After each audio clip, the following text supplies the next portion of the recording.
Welcome to the DB&J Wrestling Podcast. I'm your host, Turnbuckle Jim, and with me is Jess Bryan. Very, very fast count today. It's been a very quick day so far. Unfortunately, the D in the DB&J is apparently taking a bit of a hiatus in parts unknown. So we wish him the best in front of his face. Behind his back, we'll probably say a bit more stuff. Yeah, he's a not nice person right now. No, Okay, forgive me, but I just put the Cardinals game on, and I've seen the first Grand Slam of the entire season. I'm really happy now. Let's get into the show. Let's just do the show. All right, so we're just going to do WWE Payback 2014, Monday Night Raw from June 2nd, 2014, and our top 5 list of the worst gimmicks of all time. It's like such an easy list. It's like shooting fish in a barrel. It's like what gimmicks you do not want to have on the list. Yeah, and that's the thing. Like, I tried to avoid as much wrestle crap as possible, but some things you just can't get away from. You know, if it's that bad, it's been in wrestle crap. We'll refer to WrestleCrap.com, one of the best wrestling websites of all time. Mm-hmm. Yeah, that's where I actually, like, I got the WrestleCrap book and then the book of list that they have. Like, it's really good. I like it. I wish I had the other one, though, one where they talked about how WCW was killed. That was great. That was phenomenal. Like, if you love wrestling, just buy that book. It is phenomenal. They did an excellent, well-researched book. And it's not just, like, that time period, like, the rise and fall of WCW. They chart WCW pretty much from the beginning and, like, everything they've done to WWF, and it's crazy. So, how much of that do they just bash Hulk Hogan? Because he's very underrated. He is very underrated. Yeah, it's just pick up the book, check it out. I actually got the 10th anniversary book coming my way because I lost my original copy, and it's phenomenal. I'll read it again and again and again. I'll have to get that for sure. Anyway, speaking of Wrestle Crap, let's start with Payback 2014. Brian, did you watch the pregame show? I wish I didn't, but yeah, I did. Yeah, El Torito defeated Hornswoggle in a mask versus hair match. Yeah, we'll skip that. Yeah, you know what? The only problem I really have there is that, you know, it's the second month in a row that they let off with this, and considering when you go through the pay-per-view, there's no Usos versus a Harper and Rowan match that could have been put right there. And I'm sorry, but forgive the crudeness, but it looks like there's like a freaking, you know, baby dick on El Torito's butt. It looks bad. They need to get rid of the whole gimmick altogether. It's the whole gimmick sucks. We'll get to that in a few moments, actually, about what I think about the gimmick. But yeah, it's just Hornswoggle. Anyway, opening up the card, we have Sheamus defeating Cesaro versus in a small package. What I thought was a pretty decent opener. Yeah, I agree. The only really issue I had was I mean, is this good for Cesaro to lose like that, Absolutely. Please go ahead, sir. Well, I honestly don't think it took away from Cesaro, and definitely made Sheamus look a lot better. So it doesn't hurt him at all. But does it do Sheamus any good to have the U.S. belt? Because, I mean, a heavyweight champ, main event guy with a mid-card title. You know, this is really the way they should have built him up at the beginning by giving the mid-card title. Forgive me if I'm wrong about this because I don't think I even watched it when Sheamus came in. But having in the mid-card title, because there's no world title anymore or WWE title, this is the combined title. This is the big strap. This definitely helps out the belts, if anything. Yeah, I mean, when he came in, like, he was in ECW for a cup of coffee and then went straight to feuding with John Cena and then won the title, like, right away. Yeah, so they pushed him too fast, too soon. This is a great way to build him up. So yeah, no arguments there. Good match, fella. I mean, the thing with Cesaro, like that thing where he does the uppercut's his big thing now, but like the way that they're trying to like incorporate different ways that he can get it, I think it's really good because, you know, Sheamus delivers whether you like him as a face or a heel, but just the way like Cesaro does those uppercuts in any different way he can do it, like he's really good. Yeah, he's surprisingly pretty good with power moves too. He does like all these awesome like moves you wouldn't expect a guy of his size to do. He's very wiry, and his match work has just been phenomenal. Honestly, I don't think I've ever seen a bad Cesaro match, to tell you the truth. Is there anything to it where you know, Cesaro and Sheamus and nobody's American for the U.S. title? Paul Heyman's American. Yeah. And his client, Brock Lesnar, is not there tonight, so we're moving on. Ryback defeated Goldust and Cody Rhodes. Cody Rhodes, at the end of the match, stated that Goldust deserved a better partner and kind of walked off, I guess. I don't know. It's kind of stupid. This match was okay, but nothing great. Brian, what you think? Is it something that really should have been on a pay-per-view? Yeah, it's a good point. I just don't know, man. It just seems like something that would be on a Raw or SmackDown. But I mean, if you're gonna put them on pay-per-view, you split them up like in I guess the normal way. You know, like he just doesn't take Goldust's tag and just walks off on him or something. Yeah. But the way they did that makes it look like Cody Rhodes is the one with the problem. It's just, I don't know. I don't think they're handling it right. No, they're trying to do something different in terms of a tag team breakup. So, yeah, it's been kind of awkward, if you ask me. The whole thing just feels kind of weird. And, yeah, putting this on pay-per-view just doesn't make sense. Was there any build-up at all to this match? Maybe like a half a minute thing that they showed on the WWE app or something, I guess. No, I don't have time for that.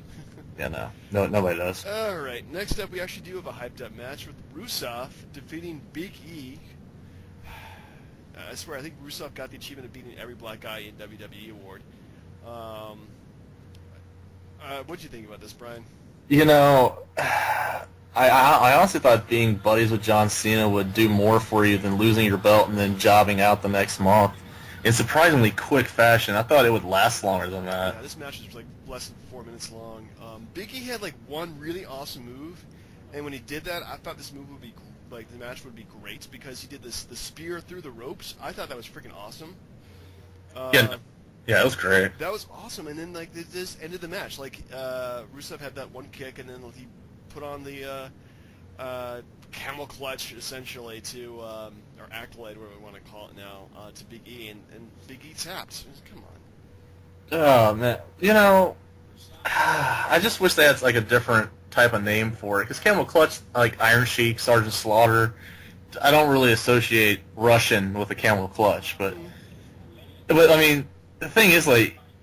He might be boring as heck, but Lana gets a lot of attention. Lana's really good. She's better than just building up Rusev. Like, I think Rusev really needs to have a match where he works more than 3 minutes, and they actually like do like that's what I was hoping for in this match. Big E and Rusev just slug each other out until Rusev finally just like hits like one really awesome move and beats Big E.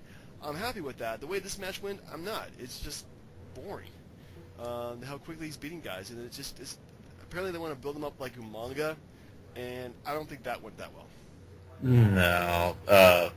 Yeah, it would have made sense if Umaga actually won something more than the Intercontinental title, which if Rusev gets more than that, God bless him. Yeah, good grief. All right, so next up we have Bo Dallas versus Kofi Kingston, but this wasn't really a match. As Kane came in and then just chokeslammed Kofi, and then that was it. The hell?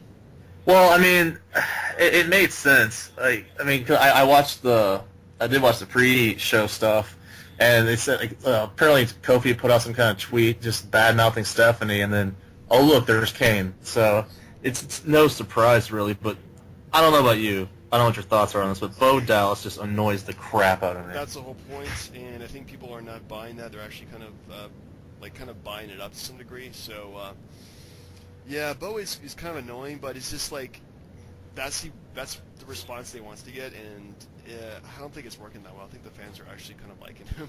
Well, it'd be better if like they backed it up in the ring. It's just like, I mean, if they had spaced it out with him and Adam Rose coming at the same time, it just feels like you should have spaced it out a little better instead of digesting both at the same time. Yeah, give these guys room to breathe because they're being really shoved down our faces right now after months of video packages. So it's been. Yeah, I don't think right after WrestleMania is a good time to debut guys. I think like the June debut last year of Wyatt was huge because they had all the video packages. When he came out finally, it was just amazing. With these guys, like people don't know how to react, so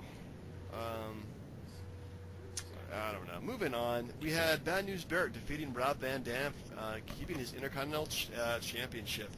And what I thought was a decent match, but nothing like memorable. Memorable? I can't remember. The memorable was very memorable. Yeah. I mean, to tell you the truth, I know you said something about RVD, like how he's just, he ages really well in the ring. Yeah, he's like 42 right now, I want to say. That's really good. I didn't even know he was that old, to be honest. Yeah. But He's been around forever, man. I mean, he was like wrestling in like '96 on ECW, and that was like a good 18 years ago. So go figure. you know he was in WCW before that. That was the crazy part. I missed that part. Yeah, I forget. I don't know he had much of a memorable angle, but I know, just the commercial for his DVD, they showed like some WCW clips, and I was like, really now? But I mean, as far as the match goes, I mean, no one was going to see RVD. He wasn't going to win. No. It was all about Bad News, who was crazy over once again with the fans. Yeah, Bad News is just like a heel, but people cheer for him because he's hilarious. So, yeah, I'm hoping that the Bad News Barrett gimmick and championship reign lasts a while. So, very, very happy with that. But the match itself was like, nothing great. Did you watch the Hall of Fame? The Hall of Fame? No, I didn't. You should, because when Bad News comes out there and delivers his little Bad News thing, like, everybody starts laughing their heads off. Like, everybody in the crowd, like, they can't get enough of it. Yeah, I love that. It's fantastic. It is really great. My favorite Bad News Barrett one was when he knocked over the toys that Cody Rhodes was playing with. And he just comes up to Cody, says, "I got some bad news for you," and just kicks him over. It's awesome. Anyway, next up we have what I thought was a match of the year candidate with John Cena defeating Bray Wyatt in a last man standing match. John Cena also had Jimmy&J Uso. Bray Wyatt had the Wyatt family with Luke Harper and Eric Rowan. I know you're the biggest John Cena fan in the world, so what'd you think, Brian? Wow, 5 stars. No, I'm just disappointed because you could have mapped out how this rivalry was going to go from the second they got together. Like, because I mean, yeah, it's done wonders for Bray, and the match itself it had its spots, especially at the end, and then when they went through the barrier. I just don't know. It was a good match. I just get tired of seeing Cena always being the one that gets over. Like, why does he have to be the last one standing? Like, if you hear the crowd, I don't really think they care that he's fighting for himself. Like, everybody likes what Bray's doing. Yeah. Why not just embrace it and just become the heel that he's supposed to be already? Did you see the sign yesterday where somebody had up said, hustle, loyalty, respect, turn heel? That is exactly what needs to happen. Like, because everything you ever see or hear is like, characters need to adapt, characters need to change, and it's just like, I get it, he wins. Like, but the match itself was pretty good. I wouldn't put it above the Wyatts against the Shield or even the Wyatt against Daniel Bryan at the Rumble, but it's good. Yeah, I definitely got to say, like, my match of the year so far have been Shield, Wyatt family, Wyatt and Daniel Bryan, and this so far. Funny how, like, all those matches have Bray Wyatt in it, because, my goodness, like, honestly, everything he's been in, except when he debuted with Kane, that was kind of crappy, has been freaking gold. I mean, anybody he's been feuding with, it's been fantastic. He's got this great gimmick.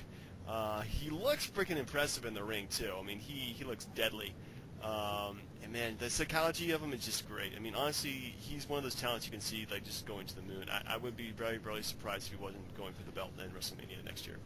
Well, that's the thing. Like, I mean, if he's coming back and he's done with Cena, I don't know where he can really go besides, I don't know, putting in Money in the Bank, probably. Yeah, we'll have to see. John Cena is pretty much the biggest guy he could feud with, as opposed to, like, say, Daniel Bryan, who makes sense that he would be feuding with Daniel Bryan, but between the injury and they got the whole Kane thing going on, I don't know. We'll have to see, but I think Bray Wyatt definitely has earned his spot in the WWE, and he's not going anywhere for a while. Yeah, I mean, if you look at the guy, I would have never thought he'd be this good. Like, the way he wrestles, you think he would be hurt by now, but he's riding a wave, and just keep going with it. Just keep it going. So next up we had Paige defeating Alicia Fox via submission in what was kind of a crappy match. So we love you, Paige, but we're moving on. Yeah, the whole Alicia Fox thing just drives me nuts. Like, I don't understand, like, her super crazy chick gimmick. At least they're giving her something, I guess. Yeah, at least they're making her earn a paycheck, I guess. All right. Between all this, there was a segment we need to probably address, which was Stephanie McMahon threatened to fire Nikki Bella or Brie Bella. I can't remember which one is married to Daniel Bryan. I think Brie? Brie Bella. Okay, yes, she's married to Brie Bella. And threatening to, of course, fire her if Daniel Bryan doesn't give up the belt. So Brie Bella quits. She slaps Stephanie. Stephanie McMahon runs away. It was okay segment, I thought. I mean, it's good to see Daniel Bryan on TV, but damn it, get healthy so you can wrestle and give us a good show. Yeah, I don't know if the fans are actually paying attention to this whole thing, but I mean, it's not really doing him any favors because, I mean, if they're gonna bring him back soon, just let it be known instead of just hanging him out there as a guy that is just holding onto the belt because he's afraid to lose it, or Well, I think that what would happen, I think that I'm afraid of really, is that Daniel Bryan gives up the belt. They give it to somebody else. I mean, I don't know who they would give it to at this point. It could be pretty much anybody. Daniel Bryan comes back, and it's the same freaking storyline again. The fans love him, but they're not going to give him the title shot, or they give him the title shot too soon. I think just keeping the belt on him as long as possible until he actually, say I can't compete in a regular system until I'm well, then, that's fine. Yeah, I mean, the fact that I guess I could bring it up on the Raw thing, but if it's been over 30 days, and we'll talk about the end of the pay-per-view, but the fact that he wasn't defending or somebody wasn't defending the belt kind of hurt the pay-per-view overall. I wouldn't. Yeah, I think that the fact that there was no main event with the belt in it or any championship title defense for the belt was kind of bad. But I think the main event definitely was put in the right spot. The main event, of course, was the Shield. Dean Ambrose, Seth Rollins, and Roman Reigns defeated Evolution, Triple H, Randy Orton, Batista, in a no-holds-barred six-man elimination tag team match. Honestly, every match the Shield's been on pay-per-view with three-man. This match, last month's match with, or the last pay-per-view's match with Evolution, them versus the Wyatts. Actually, the only one that's been kind of bad was them versus Kane and the New Age Outlaws. That was crap. Yeah. But this match, I thought, really delivered in terms of everything it should have been. Yeah, I'm just a little disappointed that it was just in a clean sweep with all three Shield members pinning at least one Evolution guy. I don't know. It just seemed like at least one of them could have lost. I mean, would it have hurt Ambrose? Would it have hurt Rollins to lose? I don't think it would have hurt them, but man, it really puts them over as a group. Defeating Evolution. I mean, granted, these guys are well past. Well, except maybe Randy Orton. These guys are past their prime. But I think it definitely it's a good way to bring in to push these guys up because honestly, I could see any of these guys main eventing. That's the thing. Why, for as long as they were trying to push Orton and then Batista comes back and you have three main event guys forever, and then you just turn them into jobbers for guys who haven't really done that much yet. I just at least. Come on, give Orton or Batista a bone. Somebody. Batista, I don't think the only thing he's ever won was a Royal Rumble, and he beat Alberto Del Rio. That was it in terms of his wins on pay-per-view. It's been just terrible. Did you see his hashtag BlueTista? That was fantastic. That was great. The fact that they actually acknowledged that on TV, I thought that was hilarious. Because the fans, we're more clever than they give us credit for. Yeah, oh yeah, definitely. He was smurfing it up pretty bad. He was smurfing it up. Batista. But overall, there is about 3-4 good matches on this pay-per-view, but there was 2 really damn good matches, so I'm going to give this one a B+. Yeah, I mean, I agree with what you said. I mean, even if Daniel Bryan was able to compete, it wouldn't have been the main event, but I still, too many matches that were just Raw-type matches, and I honest to God think that it should have just been a C+ at the best, or B- at the very best. It's not. It honestly wasn't. It's definitely for me the worst pay-per-view of the year so far. Yeah, I think that's probably deserved. I think that this not having the championship on the line really hurt it. So. Yeah, I mean, and if honestly just the Shield sweeping like that was kind of an anticlimactic sort of way to end the show for me, make it seem like Evolution had a chance in the match. Sort of maybe Roman Reigns is the last guy and he has to take down Orton and Triple H by himself, that kind of thing. I don't know. I think at the end of the match when Roman Reigns was bring the hell down, they were just smacking him with kendo sticks. I mean, I thought the match was over there. I think they were just going to get beat down, but the Shields came back out of nowhere and just won the match. So I like the ending. I like that. I'm very comfortable with the ending. I mean, it shouldn't have surprised anybody, I guess, for the fact that if they were trying to eliminate somebody, they would have done it well before them, but they just drew it out and just kept it going, and then it was like, oh, it's a sweep. Got it. Anyway. But overall, not the best, but it could have been better. I mean, it wasn't a horrible pay-per-view. I liked a lot of the matches they had, or a couple of matches they had, so I thought it was pretty good. Anyway, so moving on, we have Monday Night Raw from June 2nd, 2014. Well, we'll just go through the segments, and we're going to skip a few of these things because it's just not even worth talking about. Which is kind of the sad state of Raw right now. Opening segment, Batista quits on Evolution. To the surprise of nobody, I mean. Haven't they been rumoring that for a while because he's going to go promote Guardians of the Galaxy? Hopefully he'll have more wins in that movie than he did in his comeback here.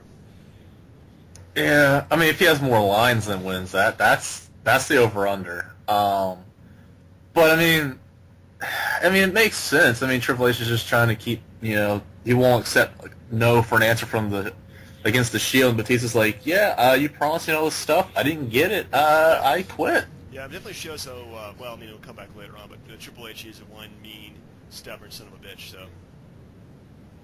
Well, I mean, do you think that it did anything to help Batista get over with the way he quit? If he comes back, maybe, but I don't think that he can do anything at this point to get over. To tell you the truth, it's been pretty rough.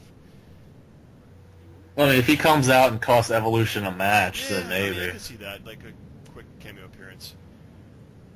Next up, we have Bad News Barrett and Cesaro versus Rob Van Dam and Sheamus tag team match from the matches last night. Brian, I didn't watch this match, so what did you think? Honestly, I mean, you kind of knew where it was going, and it was actually really good because where like somebody like holds RVD's leg and he does that spin kick, but instead of that happening, Ryback turns around and gets a bro kick to the face, or is it Ryback? No, Barrett. Sorry, Barrett got the bro kick to the face. Like, I mean, surprisingly, it was a good match, and RVD needed the win. I just feel bad because Barrett's been getting beat up a lot. I don't know how good he's been looking lately. Anyway, next up we had Damien Sandow segment. Skip it because he's.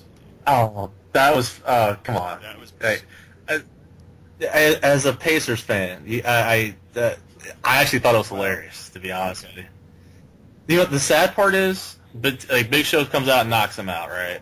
But Big Show is actually a Miami Heat fan, which makes it even more worse for me.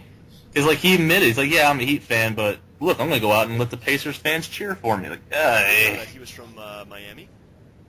I don't know if he is, but he is a Heat fan.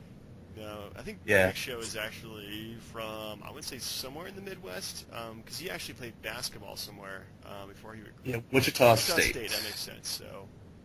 Just big dude. Yeah, I mean, I know it's like a forgettable, hey, let's get some cheap heat from the crowd, but, I mean, it was actually pretty entertaining for what it was. Yeah. And he got knocked out, so you can't. Fans went home happy. That's good. Next up, Bo Dallas versus Kofi Kingston. Also, I was really busy this part, and I didn't go back to watch it. What'd you think, Brian? Again, another reference to the Miami Heat again. They're really just trying to needle the Indiana crowd there. And speaking of that, just to backtrack, what did you think of Heyman's comments when the crowd was chanting CM Punk? Do you want to talk about the beginning of Payback? I know we're going back, but talking about addressing that, Heyman's probably the best guy to deal with that because the crowd pretty much shut up for the most part, except for maybe one or two moments through the CM Punk chant. And then when the chant happened during the Daniel Bryan thing, I thought Stephanie just shut it down by saying that he quit. Yeah. And, yeah. Yeah, that was I don't know. I'm getting sick of the CM Punk chants. Honestly, everybody get over it. It's been 5 months at this point, just about, and he's not coming back. We'll just deal with it. But you don't have this chant, every single time you get bored or you want to see him come back. I mean, come on. Yeah, no, I completely agree, and I got off to a point that I forgot where we started. I apologize. Yeah, way to sidetrack me there, buddy. Yeah, sorry. Where were we at? Speaking of Stephanie McMahon, next segment was Stephanie McMahon addresses the world title situation. John Cena comes out. They exchange barbs. And that's, yeah, and then it goes into a segue between a Kane-Cena match. This segment, I thought, like, Cena looked good because he can actually, like, take a count that's hostile to him and actually take their hostility and move it towards, the bigger antagonist to him, which is, of course, in this case, Stephanie McMahon. Mm-hmm. So, he's, like, this is a okay kind of segment, but it's like, where are you going with this? Just bring Bryan out again? Yeah, I mean, to tell you the truth, like, I actually thought it was pretty good for the fact that he did make the comment to her when she was talking about the surgeries, about her surgeries. Yeah, that was pretty awesome. And then, I mean, but she did bring up a good point, and it's kind of like you get one or two things. I mean, they said that if Daniel Bryan returns, he gets a stretcher match with Kane. Like, oh, thanks for giving the fans something to look forward to, and then or put the title on the line in Money in the Bank, which sounds a hell of a lot more entertaining to me. It really does. I mean, I would love to see, and you put everybody in there. I mean, everybody, and it'll be just give them a good like 45 minutes to do a match. You put Wyatt, you put Cena, you put all the 3 members of the Shield, Yes, all 3 members currently. All 3 current members of the Shield.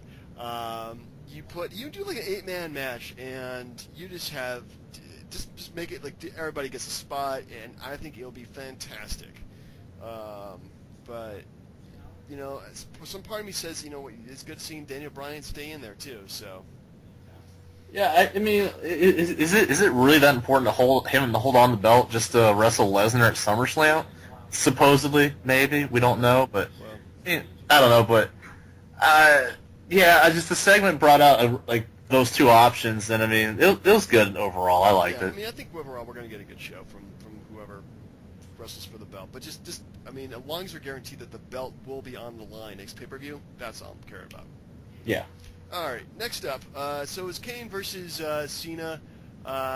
Cena wins via DQ because the ref thought that Kane was too rough on him or something? I don't know.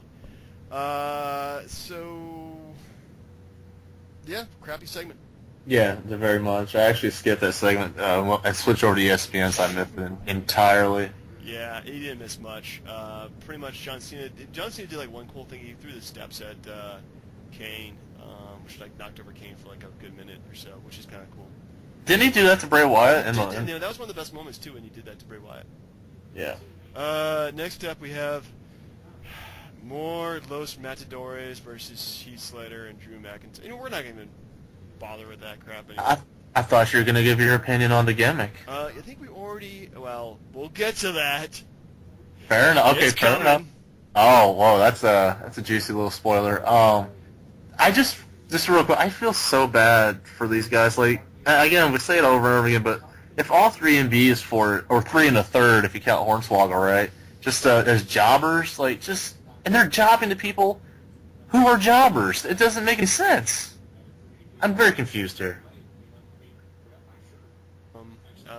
You stopped. You got me here? Yeah. Yeah. Did you lose? Did I lose you for a second? No, I put myself on mute unintentionally.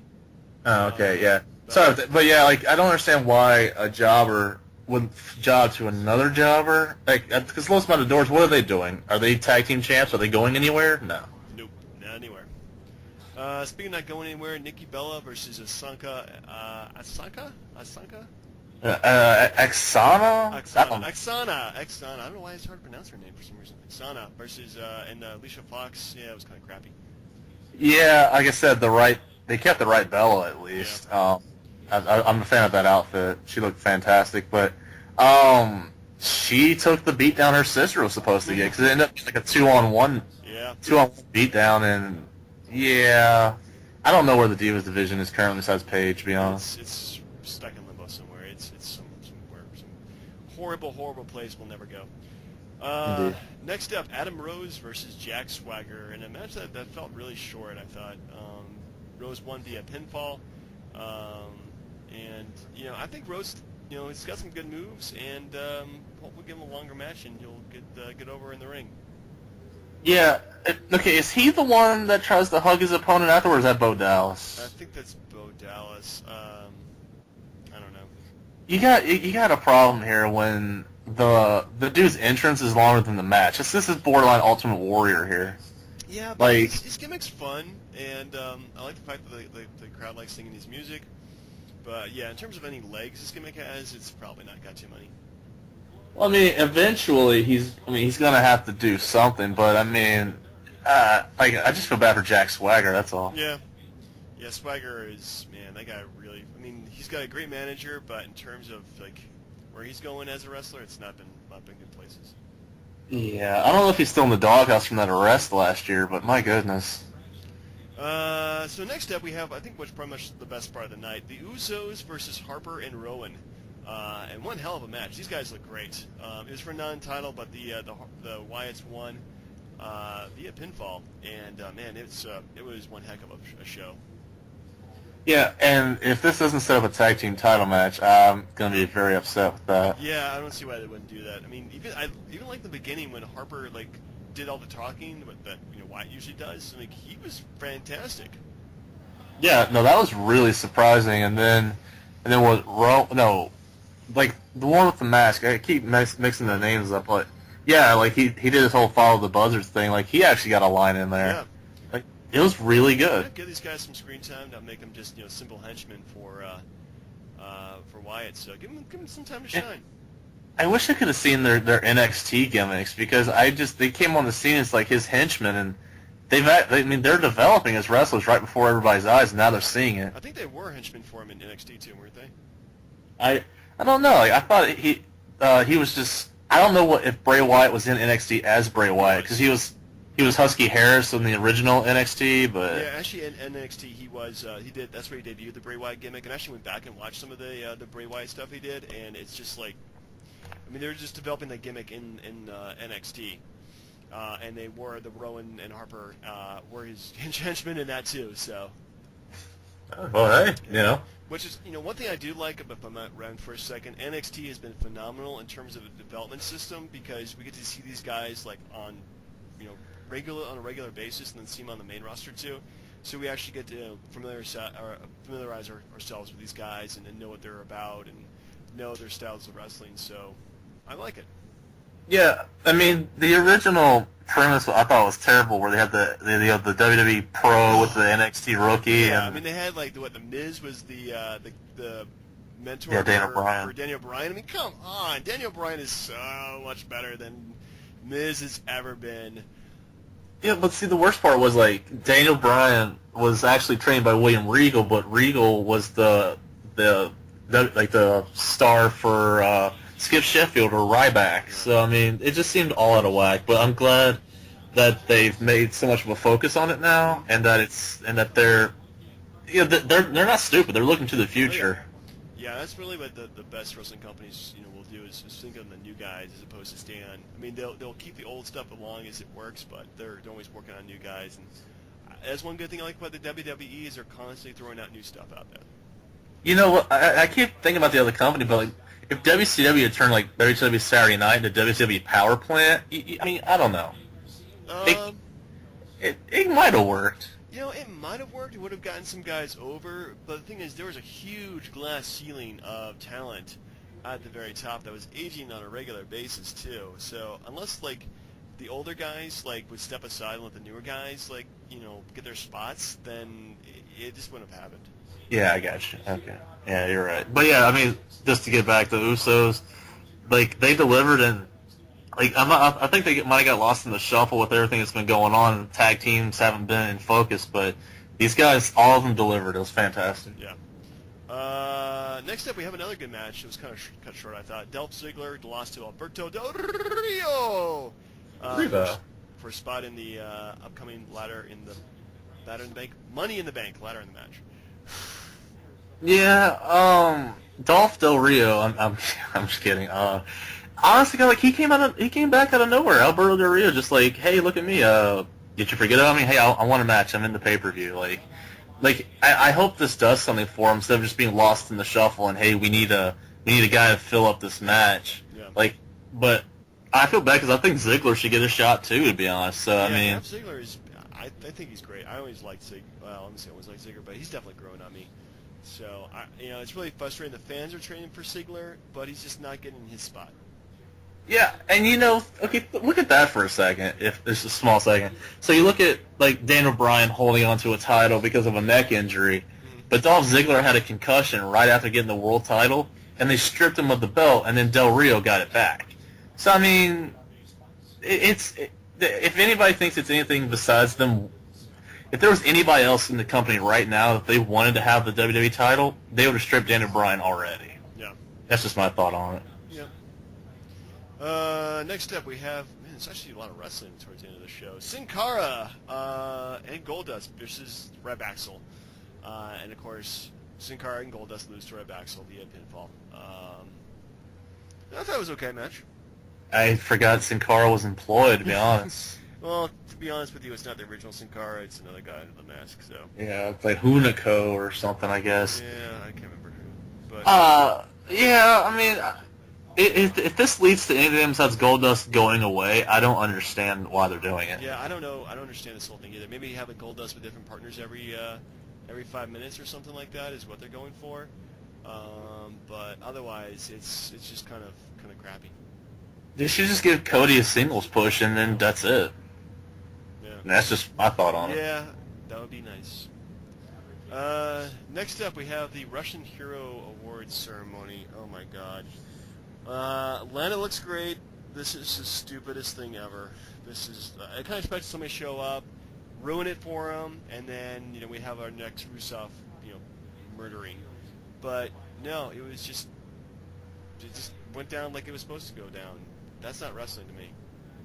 It was so late in the show that you're just like, man, this is taken away from the main event. What are you guys doing? However, any chance that you get to see like Lana do that, she does that little twirl where she makes you look at her butt and she knows you're looking at her butt. Yeah.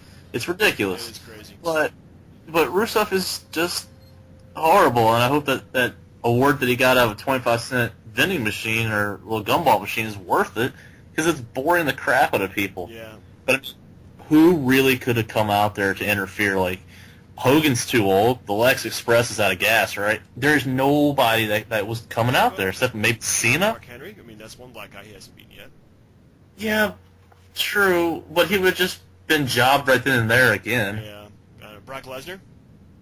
Unless they had the return of the Nation with all the guys that he's been beating up, and they just Or the new Nation of Domination. That would be hilarious. Just beat up like one Russian guy. Oh yeah, like Wolverines, So we have our quote-unquote main event: Roman Reigns versus Randy Orton. A match which never happened because, surprise, surprise, Rollins turns on the Shield. Freaking Pearl Harbors them with a steel chair, and apparently joins Evolution. Holy crap! What'd you think, Brian? It's about time. I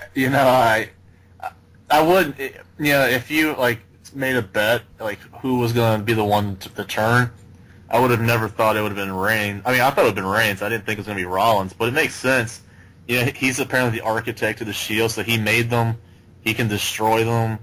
And it does nothing, but this is the mega push for Roman Reigns, like, starts now. Yeah. Just from the way that he was beat up like that, and how Rollins is, like, going to be over as a heel now. Roman Reigns is super over as a face, and he's going to the moon.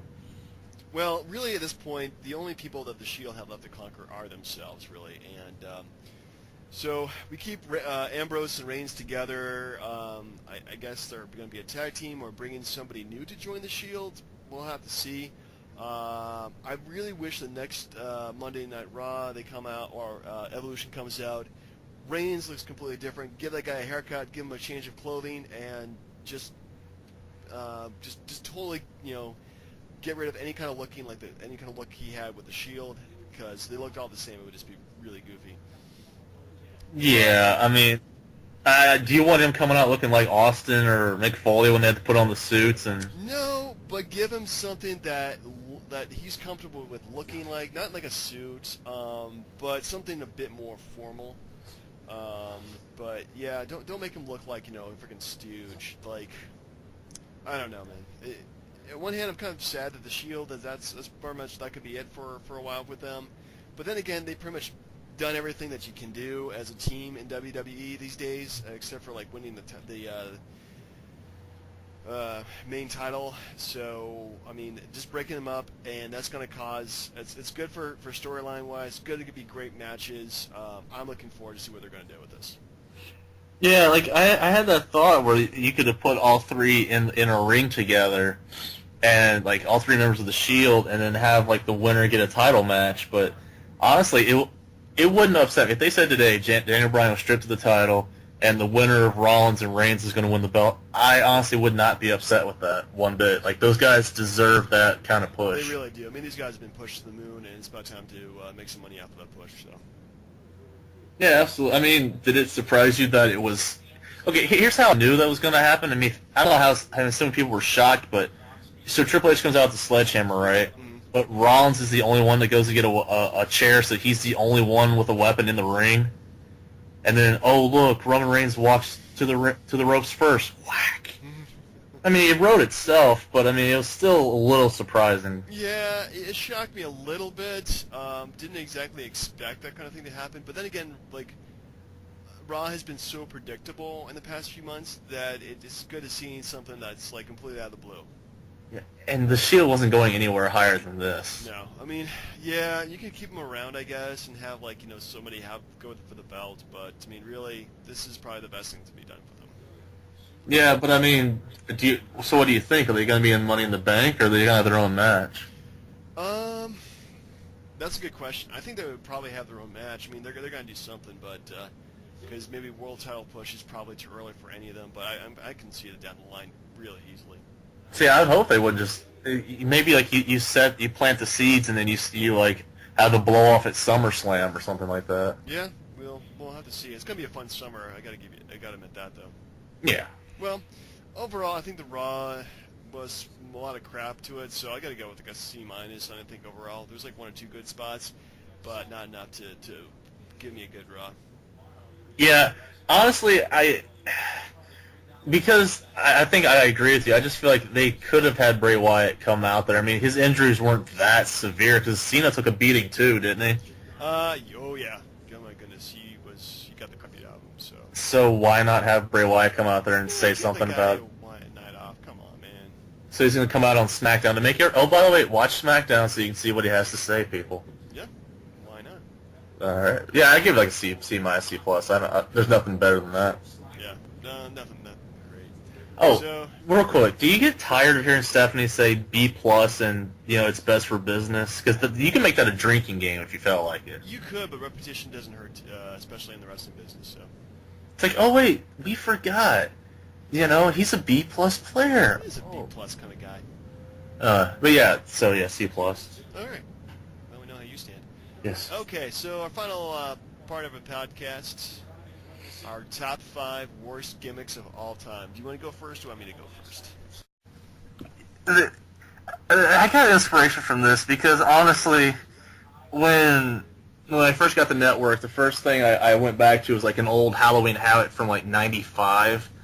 And like you go to the ending and you see this giant guy like the Yeti, and like I wanted to find a way to incorporate him into some kind of list because of how ridiculously stupid that character was, and this is it. So spoiler, he's on my list, but he is not number 5. Number 5 though has got to be for me. It's gonna be like fake Undertaker / fake Kane. Ooh. Because they built up in '94 the whole. Undertaker's coming back as DiBiase's Undertaker, but, once you saw him in the ring and the real guy came back, there's like a 7-inch difference in height. They don't even look anywhere close to the same. And, like, right after that, like, the other Undertaker, you never saw him again. So what do you do a couple years later? Kane has his See No Evil movie come out. So you have Kane fight against himself, another Kane. Same reaction. No one cared. It was god-awful, and they scrapped it quickly. I'm just surprised they went back to the well on something that was just that bad. Yeah. Well, good point. All right, so that is your, number 5? That is correct. Sorry. Okay. Yeah, my number 5 is actually something very recent. I kind of thought about all the gimmicks that WWE has right now. I'm not going to think about TNA because, there's a lot of crap there. But Los Matadores, just don't like the gimmick at all. We've already seen the Matador, and it didn't work, and this is just, I don't know, with the whole bull thing, it's just a lame gimmick. You can't really get these guys over. And, of course, it's just usual, but it's not the most racist gimmick they've ever done, but not even close. It's a very stereotypical gimmick. I mean, I think Mexicools is probably the most racist gimmick they've ever done, but, yeah, it's pretty much the worst thing going today. Yeah, the first thing popped in my head, I was like, 3 guys on lawn deers coming out to lawnmower music. And those guys were so good, but, you feel bad because, it's like Primo and Epico aren't that bad. They're actually really good in the ring. I think they're great wrestlers. I think they're just got a really crappy gimmick, so. Yeah, but their previous one wasn't that bad. I honestly feel like, they're getting the crap that Carlito would have gotten if he was still around, Good point. So what was your number 4? Oh, okay. Easily the Spirit Squad. Oh my God! I watched some of their older stuff, and my God, it's poor Dolph Ziggler right there. First off, but he had a couple dudes in there with some talent, but just male cheerleaders pushed to the moon. Not pushed to the moon, but they had the tag team titles. I mean, they were 161 days. They were beating guys like Big Show, Kane. I mean, and you had these guys legitimately the guys who were used as jobbers for the DX reunion for the 3rd or 4th time. It was just ridiculous. Shawn Michaels in a 5-on-1 match, and he eliminates all 5 members of the Spirit Squad. And the fact that all the thing they were used for after that was to help the McMahons in their DX fight. They were annoying. It was just a waste of time. And the only positive that came out of it was Dolph Ziggler and the fact that the guy who never wrestled Mitch dated Tori Wilson, so good for him. Good. That's awesome for him, actually. That's better than I could do. Also, Dolph Ziggler trivia. What other gimmick was he a part of? What bad gimmick was he a part of? Oh, this song with Vicky Guerrero? It's with a Guerrero, I'll give you that. No, he wasn't part of the Kerwin White thing, was he? He was Kerwin White's caddy. No. Yeah. Just wow. found that out today. Yeah, isn't that pretty messed up? Well, there goes my number 3. Oh, man, that's fantastic. Please, your number 4? My number 4, around the same era, just couldn't stand this gimmick. Go out to the ring, eating worms, hitting himself with a clock, and call himself the Boogeyman. Oh, my God. Yeah, honestly, it's just one of the supernatural gimmicks that just never got off the ground for me. I mean, I think it was around for over a year at least. But just a terrible gimmick. I mean, really, I just don't get it. And I was in my 20s at the time, so I kind of got everything in professional wrestling at that point. So it's just a disaster. It just looked embarrassing, and when people have bad gimmicks, I don't feel sorry for the people with the bad gimmicks, but I feel sorry for the people that they beat, because you lost to a guy with a horrible gimmick. So what does that say about you? Yeah, tell you the truth, I don't know if you remember, but Jillian Hall, the really annoying blonde singer / sometimes wrestler, but had that weird thing on her face, and the boogeyman just they chews it off and swallows it. Or the fact that JBL, Booker T, and countless other guys had the job to this horrible wrestler. Yeah. Just bothered me, and he was old. He was in his 40s when he started the gimmicks. I mean, where were they going with that? Just to push him on ECW for Sci-Fi because he's the boogeyman? I think he's doing pretty Sci-Fi and ECW. Yeah, so it just didn't make any sense. It's I'm the boogeyman. I'm coming to get you. Yeah. So bad. But, I guess for number 3, and I know we just touched on it a second ago, but Kerwin White. Holy stereo. That's just so bad. It's okay, so I'm going to denounce my Latino heritage and become a, middle-aged white guy who likes to golf and wear the sweaters around his neck and have the golf clubs with him in the ring. It was such a bad gimmick. I remember John Cena talking smack about it. I was like, Kerwin White? And then just shaking his head. Everyone knows it was a bad gimmick.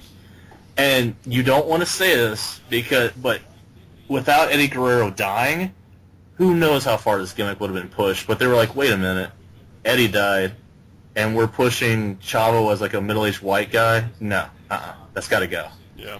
So without Eddie Guerrero, we would have had a long stint of Kerwin White. Scary. My number 3 was actually the same as your number 4. I had the Spirit Squad. And I think my biggest problem with them is because it's such a bad gimmick that stayed for so long, and like these guys like were just embarrassing, really. It wasn't like they were bad wrestlers. Well, some of them were kind of, but it's just a gimmick that should not have gotten as far as it did, and they pushed them to places where they should not have been. It's just, yeah, I think it's just a part of wrestling I'd like to forget, except for like Shawn Michaels super kicking all of them.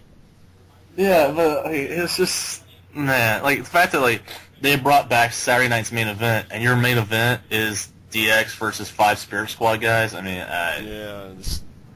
yeah, not good. No, not at all. I guess so. My number 2, and I know I've beaten this guy up many times, but John Cena? No, it's actually not. But the white rapper thing killed me as well. I'm actually, I'm gonna go curveball here. I'm gonna go Terry Bollea. Terry Bollea. Now, the reason I explain that is because back during the whole Millionaires Club versus the New Blood thing, you know, they brought out Hogan with his FUNB shirt on with Horace, and he's like, oh, I'm going to skip being Hogan. I'm Terry Bollea now. And then he goes out and has god-awful matches with Billy Kidman. And it's just like, it's kind of like, you know it's Hogan. Yes, that's his real name. But I did not care for that whatsoever. And then, to top that, what does he do? Oh, yeah, Mr. America. I mean, those are some rough times right there. But for me, with Hogan, I was like, you know, as underrated as Chairshot thinks that he has some rough patches that I would just like to forget. Yeah, there's been some serious hiccups in the career of Hulk Hogan, and he had some good days. Yeah, pretty much the entire 80s were good for him. Yeah. But after that, he had the NWO, and that was about it for his good stuff. Well, anyway, moving on. Speaking of WCW, I had, you know, all these gimmicks too. I knew they were bad from the start. I knew they were just terrible decisions.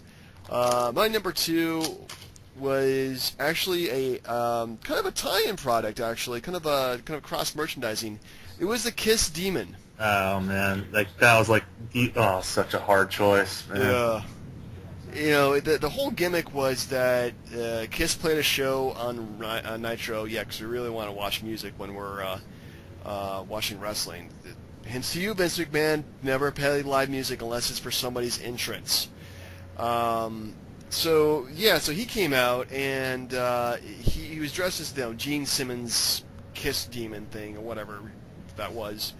And it was just so forced down our face, like Kiss is usually. You know, at some point, I liked Kiss. I think they're okay, but man, you didn't even see a wrestler like that. I mean, the whole thing was just stupid. And fortunately, he went away after a couple pay-per-view special main events. I'm quoting, but you can't see him in the air. So yes. Yeah, it was just pretty much the beginning of the end right there.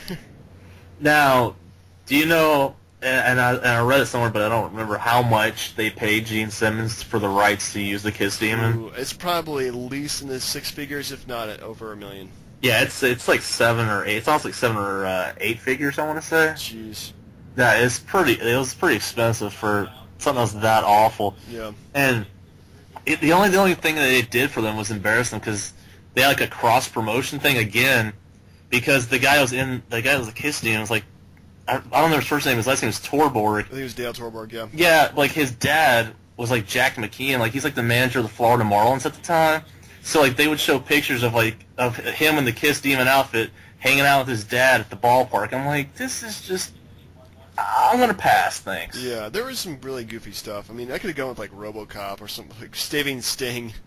I mean, there's so many bad WCW ones. Like you could have gone with like the Z-Man, the Ding Dong, Shockmaster. The entire Dungeon of Doom. Well, we're gonna cover. Well, I'm gonna cover an era of WCW, my number one. But what do you have for your number one worst gimmick of all time? It's the Yeti, of course. Of course, the Yeti. My God, okay, so you look at how it happened in '95. If you haven't seen that match, just go all the way to the last 6 or 7 minutes. Like Luger's in there, Sullivan's in there. The Face of the Fear Dungeon of Doom was just beating down the Rebel Hulk Hogan because he's wearing all black. So you got the Giant. He's got him in a bear hug or something like that. So the Yeti comes in and does this whole that kind of thing. So what does he do? Instead of beating somebody up, he just grabs around, Giant, and they pretty much do an Eiffel Tower on Hulk Hogan. Now it's disgusting, but if you see it, because once he puts his arms around Giant, it looks like he's humping Hulk Hogan's butt. It's gross. It's terrible. And that was his thing. He just came in there and did a really bad bear hug. But it gets even better. You go to the next month, World War III. They made such a big deal about the Yeti being in ring number 3, and he's the first guy eliminated. I remember that. And they don't even show him being eliminated. It's whoa, shit, the Yeti's gone. What? It was gone that fast. Now, quick little nugget here. His real name was Ron Reese. And he was supposed to, he actually wasn't supposed to get that gimmick at all. He was actually supposed to go to Giant Gonzalez. But they kind of passed on that one as well. And then he ended up becoming Reese in Raven's Flock. You remember the big goofy guy that Kidman used to ride to the ring on? I love Raven's Flock. I thought those guys were cool. Yeah, so the Yeti turned into Reese in Raven's Flock. Yeah, well, at least he kept his job. Yeah, that's important. Yeah, no problems there. But yeah, anything that's supposed to be something completely different, it's just some guy wrapped around in trying to get mummified and has a god awful humping of Hogan's butt is just too much. Too much. That's just done deal. I'm sorry. Okay. Well, I pretty much had my number one. I know this is probably a cop out, but I did anything in WCW past '99. It was just full of horrible, bad gimmicks. Highlights include after Vince Russo came over, his buddy Ed Ferrara did. Remember Oklahoma, the bad JR impression? Vampiro! Vampiro! Yeah. Freaking the Prince, formerly known as, or the wrestler, the artist, formerly known as Prince Iakea, and MIA, Misfits in Action with Hugh Erection. Yeah, and G.I. Bro. G.I. Bro. Just pretty much any single thing they did during that era was just so horrible. Oh, I mean, what about Miss Hancock as Stace Keibler? I think that started in '98. Did it? I'm pretty sure it did. To be fair, during the time that you're describing, they had the whole abortion angle, I think, that she was supposed to have David Flair's kid, and then apparently she didn't want to have it anymore. Yeah. I mean, there was a couple of highlights. I mean, there was Vampiro. There was Crowbar. There was what's his face? Canyon got kind of a push there, being DDP's friend. Did you like The Wall or Berlin, also known as Alex Wright? No, I didn't like that. I didn't like Mike Awesome as being the '70s guy or fat chick thriller. Hey. Man, they I don't know.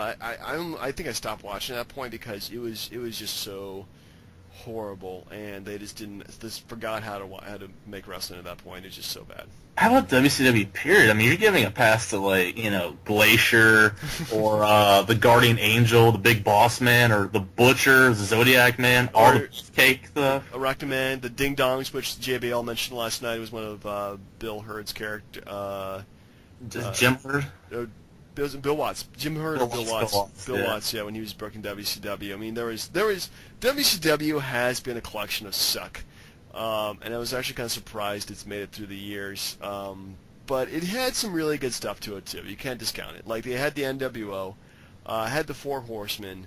There was lots of good guys they picked up from ECW, especially 95, 96, 97, where it's just fantastic group of cruiserweights there. So yeah, there was a lot of crap, but there was some good stuff too. So it's professional wrestling. You got to take it in stride. Yeah, well, I mean, the thing that I know you said the Mexicals, but we cannot forget when they had Harlem Heat coming out in chains and slave garb. Yeah, that was like the one time they did that though, and that was not been broadcast. And yeah, it's just, yeah, there was some bad stuff that they did.